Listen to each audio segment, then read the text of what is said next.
এক সকালে বাবা আর ছেলে বারান্দায় বসে চা খাচ্ছিল। ছেলে হঠাৎ বলে উঠল, বাবা, তোমার সময় কি মোবাইল ছিল? বাবা গম্ভীর গলায়, অবশ্যই ছিল। তবে চার্জার খুঁজতে পুরো গ্রাম ঘুরতে হতো। ছেলে অবাক, সত্যি? বাবা হেসে, না রে বোকা, তখন ফোন মানেই ছিল ডাকঘরের ল্যান্ডলাইন, সেটাও লাইন না থাকলে বাজত না।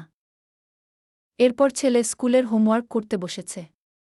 বাবা এসে বলে, গণিতটা আমি করে দিই?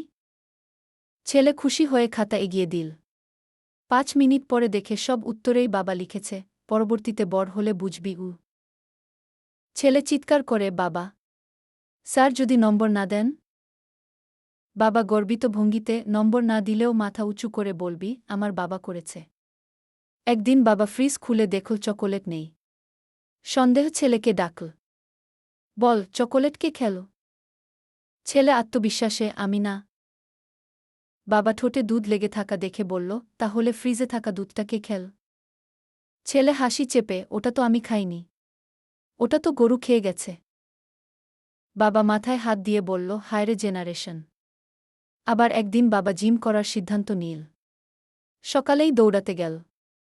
10 মিনিট পরেই হাঁপাতে হাঁপাতে ফিরে এসে দেখে ছেলে সোফায় বসে চিপস খাচ্ছে। এত খাচ্ছিস কেন? মোটা হয়ে যাবি। ছেলে নির্দোষ গলায়, বাবা, তুমি তো কমানোর জন্য দৌড়াও, আমি আগে থেকে মোটা হব, পরে তোমার সঙ্গে জিম করব। বাবা অবশেষে হাল ছেড়ে দিল।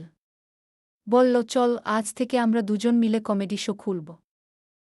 ছেলে চোখ টিপে বলল, নাম হবে কি বাবা? ছেলের কাণ্ডকারখানা।